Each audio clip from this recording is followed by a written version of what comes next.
La memoria es una facultad que le permite al ser humano retener y recordar hechos pasados. ¿Pero una ciudad puede tener memoria? ¿Quiénes son aquellos que construyen esa memoria? Mi nombre es Emilio Castelazo y el día de hoy te invito a que me acompañes a profundizar en la memoria de Querétaro, esa que construimos cada uno de nosotros cada día. Te invito a que exploremos la crónica de una odisea. Sígueme.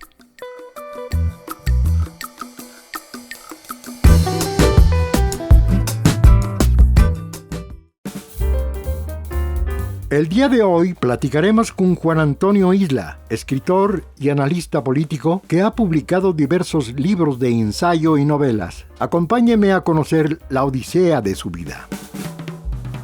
Hola, estamos en una crónica de una odisea más en esta semana y vamos a platicar con un hombre que ha sido muy singular, su historia y su aventura, y hemos de hacer una crónica el día de hoy. Se trata de Juan Antonio Isla Estrada, un hombre inquieto, creativo, imparable, y nos da mucho gusto que nos reciba hoy, querido Juan Antonio. Emilio, bienvenido, esta es tu casa, bienvenida también la estación de Radio y Televisión Querétaro. Pues sí, un poquito orgulloso quizá te puedas sentir, ya que tú sembraste una semilla hace algunos años de este proyecto de comunicación social. Sí, fue un acontecimiento casi fortuito, pero se fueron dando las cosas. El presupuesto para 1986, que era ya el segundo año de gobierno de Mariano Palacios, tenía contemplado una partida para determinado fin que en el área de cultura, que finalmente no se ejerció, y mandamos los recursos a la compra de equipo para hacer una estación de radio cultural. En Querétaro. Así nació, así nació. Y se fue, bien. Poco a poco se fueron dando las cosas. Bien. Pero sí. Antes de entrar a esta fase tan rica en el mundo de lo cultural en Querétaro, que ha sido el sino, a partir de cierta época, Querétaro adquirió una personalidad muy recia, que hasta hoy se ha confirmado y sigue creciendo en el mundo de lo cultural, no solamente lo histórico. Pero quiero regresar a tus raíces. Sí. Tú eres queretano de nacimiento. Queretano de nacimiento, de varias federaciones por padre y madre. Es decir, difícilmente me puedo ir hasta el final de los tiempos, pero alguien, un pariente político, investigó un poco ahí por curiosidad cuáles eran las raíces del apellido de la isla, porque el apellido es de la isla. Yo lo simplifiqué porque lo simplificó mi padre, no me digas, mi abuelo y mi bisabuelo, y quedó en Isla. Pero bueno, el origen de este rastreo que hizo este pariente nos llevó hasta Santander, en una pequeña isla que está frente a Santander y que se supone que ahí son los orígenes, pues vete a saber, en el siglo XVI, por ahí así, de este apellido. Así es de que tú eres de cepa como el buen vino. Pues no sé si sepa la bola, pero bueno. Tú naces en Querétaro. Yo nazco en Querétaro, mi padre también, mi madre también, por varias generaciones. ¿Y cuántos hermanos fueron ustedes? Nosotros fuimos 7 hermanos, yo estoy a la mitad de esos 7, soy el cuarto. nací a la mitad del siglo, en 1950, y entonces pues me he quedado un poco a la mitad de varias cosas. Pero bueno, así iniciaron las cosas. Así se dio. Ok. Tu infancia, puedes decir que fue una infancia normal, pero que tuvo algunas connotaciones especiales. ¿Podrías recordarnos algunas de ellas? ¿Con tus abuelos, con tus padres? Sí, cómo no. Mira, yo tuve una infancia dentro de, pues, 7 hermanos, aunque realmente, pues, el último de mis hermanos llega un poquito después. Mi madre, pues, tenía para ocuparse, ¿verdad? Ahí con esa prole. Pero yo tuve una infancia muy casera. Siempre he sido un agente de casa. He sido muy hogareño y recuerdo mucho que mi mamá ponía el radio y escuchaba los boleros de los Martínez Gil. Sí. y desde entonces me gustaron. Los hermanos Martínez Gil. Me sellaron. Pero era el tiempo de Pedro Infante y de bueno, cualquier cantidad de intérpretes de boleros. El bolero, pues, es una de mis fascinaciones. Entonces, cuando mi madre me inscribe a la escuela de las hermanas Ballesteros, que estaban a la vuelta de mi casa estaba en Venustiano Carranza, y las hermanas Ballesteros, Lupita, Cuca y Carmela, estaban en Independencia. ¿Tú estabas en esa cuchilla, digamos? Pues sí, ahí era, pues, el perímetro. Pero no fui muy feliz el día que me llevaron a la escuela. Me fui agarrando de todos los barrotes que había en las ventanas hasta llegar al lugar, porque yo me la pasaba muy bien. Y bueno, pues ahí se dio mi infancia en una mesa grande con 20 compañeros. Se llamaba La Preparatoria esa mesita. Era una mesita vieja que pasábamos la mano y nos astillábamos, pero era conocida como La Preparatoria. ¿Y en qué sentido? ¿Era porque preparaban a los muchachos? Exacto. Okay. Exacto, porque todavía no había el kindergarten, no había la palabra párvulos, no era muy común. Sí. Entonces, bueno, pues ahí pasé mis primeros años. Tus primeros años. Entonces, me comentas que fue una infancia muy de casa, y por esa razón quizá te costaba tanto trabajo salir de casa cuando te llevaban a la escuela. Así es. Pero pues rápidamente te adaptaste. Me tuve que adaptar. Claro, y fue una experiencia singular también, esa parte de la preparatoria. Ya luego vinieron otras escuelas, el Instituto Queretano de los Maristas, okay, en donde estuve poco tiempo. La verdad es que mis incursiones en las escuelas primarias fueron expeditas y todas ellas una aventura.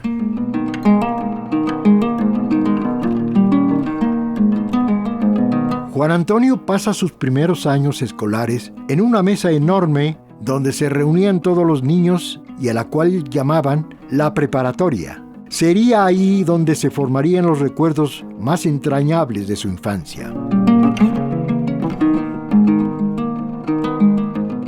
Eras un chico de una prole de 7 que estabas a la mitad.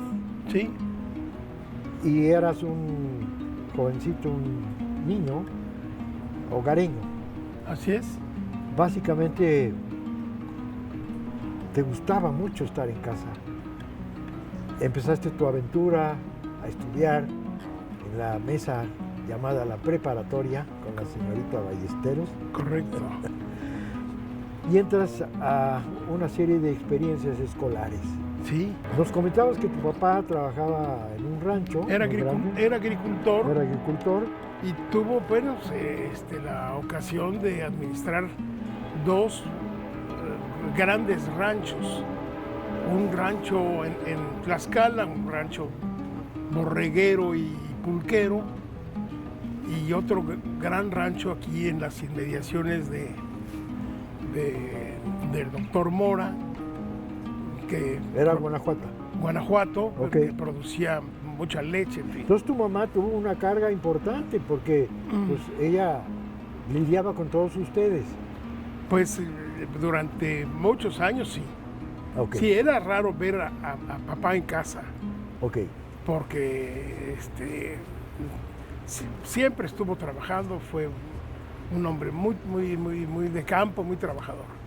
Pero bueno, mi querido Emilio, mi infancia fue feliz, y toda mi parte escolar con muchos altibajos, pero muy afortunado porque no se me daban los números, ni tampoco las letras, pero los números menos. Entonces imagínate todo lo que batallé en la secundaria, que ya se empezaba a estudiar el álgebra, pues eran unas fórmulas imposibles de descifrar. Para mí era como si me pusieran un pizarrón. En la casa no hubo oportunidad de abrevar algo de letras, de libros, Sí, cómo de no. vida cultural. Sí, mi papá era un muy buen lector. Las pocas veces que estaba en casa leía, y leía buena literatura. ¿Esa fue para ti de alguna manera una invitación, de alguna manera fue una línea que te empezó a tocar Sí, tu parte Sin duda. espiritual, intelectual? sin duda, porque ahí aprendí a leer. Mira, con las Ballesteros gané un concurso nacional de lectura. No me digas. Entonces enseñaban a leer muy bien. Bueno, entonces pues leí mucho en mi infancia, en mi adolescencia. Y leí no solamente lo clásico que leen los niños, como es Emilio Salgari y Julio Verne, sino pues ya leía cosas más complicadas. Ya eras jovencito. Ya entrando un poco en la juventud, Sí. leía a Dostoyevsky, leía a No, bueno, pues ibas muy avanzado. leía a Goethe. Mi padre leía cosas un poquito más convencionales. Más ¿no? convencional. Pero tú fuiste avanzando muy rápido en ese Sí. sentido. ¿Por qué? Porque tenía amigos que leían. Y no se diga cuando pues, cursé la preparatoria en la universidad, pues me refugié en la biblioteca.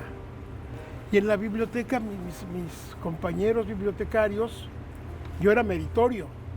Luego llega Agapito Pozo, de rector, y me hace director de la biblioteca.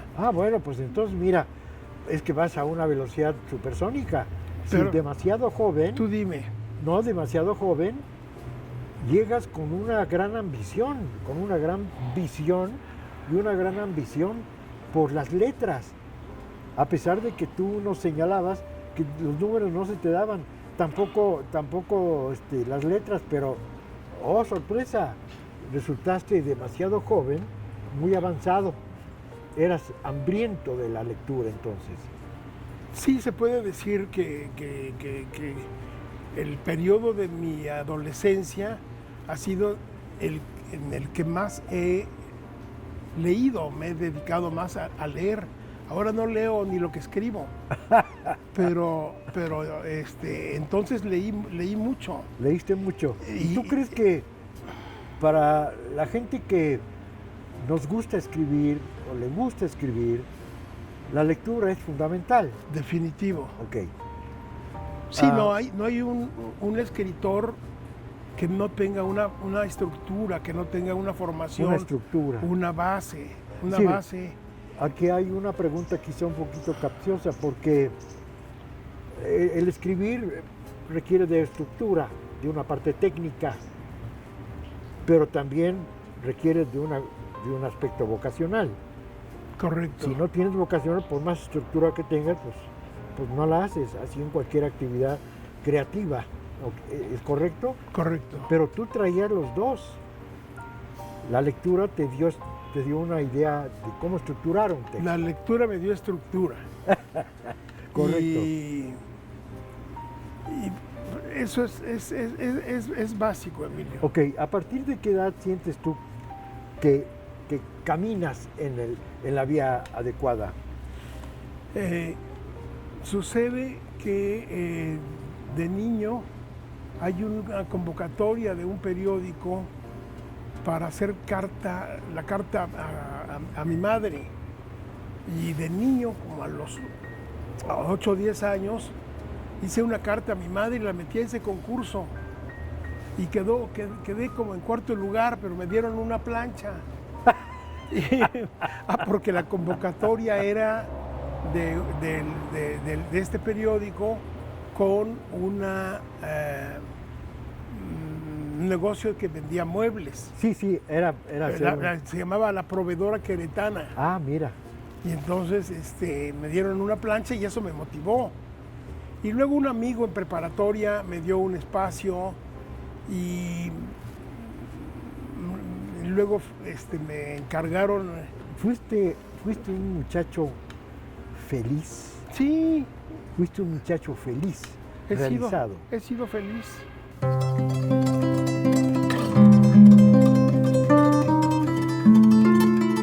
Desde niño, Juan Antonio comienza a devorar libros y pronto busca lecturas más complejas para llenar ese deseo de conocimiento. Es ahí donde comenzará a forjarse al escritor que es hoy en día.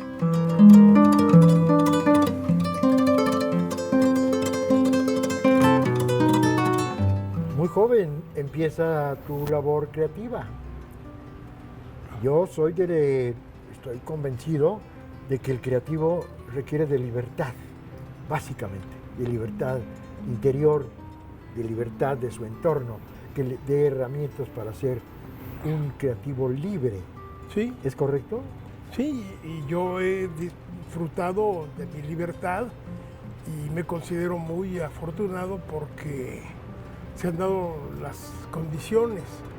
Es decir, cuando pudo haber sido mi adolescencia una tragedia por no saber trigonometría, pues lo pude solventar pues con el apoyo y el aprecio de mis maestros, ¿verdad? Ahí frente a un pizarrón en un examen a título de suficiencia, pues el maestro se apiada de mí y me dice: a ver, muchacho, tú no vas a ser químico, ya, toma tus cosas y vete, te voy a poner un 6. Y así, en función de esa compasividad, pues se podrá decir, logré terminar mis estudios formales y luego en la Facultad de Derecho, no siendo yo un brillante estudiante, tuve la oportunidad de que el rector me dijera: usted va a ir a representar a Querétaro. Le digo: oiga, pero no soy el mejor promedio de mi carrera. Esta señorita fulana de tal, y no, usted va a ser. Así era Guadalupe, el maestro. El maestro, sí. Entonces usted va a ir. Y bueno, pues fue una experiencia muy interesante que no me merecía, pero finalmente pues... ¿Qué influyó en, son las fortunas. ¿Qué influyó en esta designación? Yo creo que un gran sentimiento de culpa, porque el maestro Ramírez entra a la rectoría y tiene sus preferencias, tiene sus intereses, tiene sus compromisos, y yo no era uno de sus compromisos.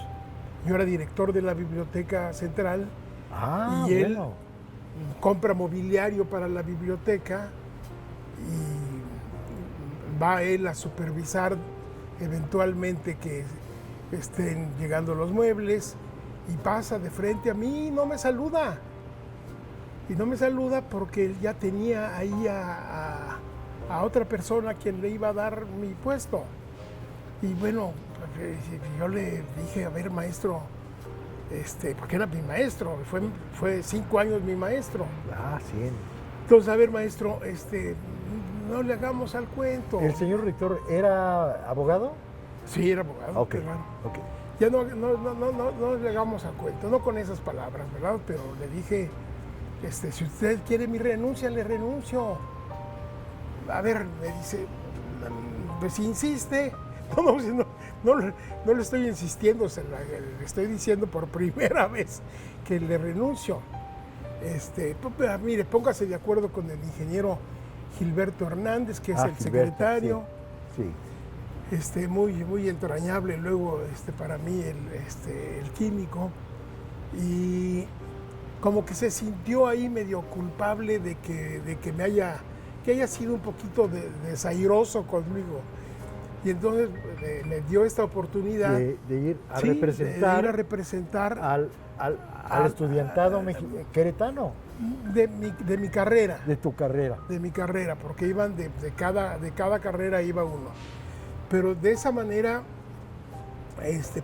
tuve la oportunidad de ir a Los Pinos y de estar frente al presidente a esta distancia, a 3 metros, porque uno de cada estado nos designaron para estar en ese círculo frente al presidente. ¿Y tú estuviste? Yo estuve y tuve al presidente aquí enfrente. ¿Y qué Echeverría, que tenía una mirada de águila. De águila. Impresionante. Es cierto. Y parecía que se te quedaba viendo a ti, pero no, realmente dominaba el escenario y era muy, muy, muy, muy imponente. Y ahí mismo, un poco más tarde, con esa misma suerte, me dice el organizador del programa, oiga, vamos a ir con Jacobo Zabludovsky, uno por cada estado, y me ponen a mí. Y entonces ya ves que Zabludovsky pues tenía esa dinámica, se paró de su escritorio, fue a saludarnos, y al único que le hizo una entrevista fue a mí. Entonces, ¿y usted de dónde viene y qué hace y qué estudió y tal y tal? Bueno, fuiste un hombre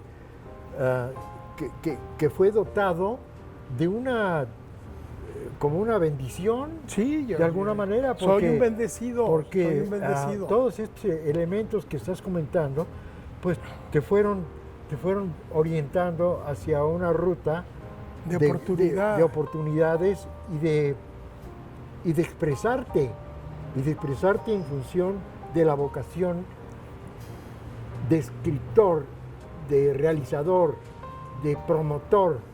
Es correcto. Que yo creo que será un tema de gran interés para un segundo programa que vamos a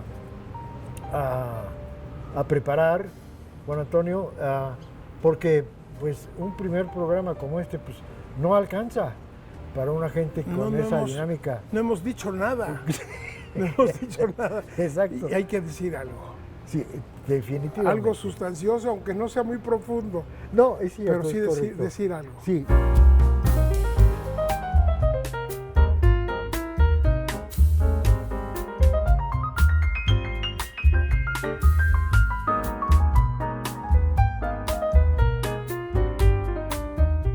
Platicar con Juan Antonio es darse cuenta de que aún no se ha dicho todo. Su odisea de vida está llena de muchos momentos cruciales que compartiremos en un segundo episodio. Espero puedan acompañarnos, pero por lo pronto, esta fue la crónica de una odisea del día de hoy. Te espero la próxima semana para ahondar una vez más en la memoria de Querétaro, aquella que tú y yo construimos juntos. Yo soy Emilio Castelazo. Hasta pronto.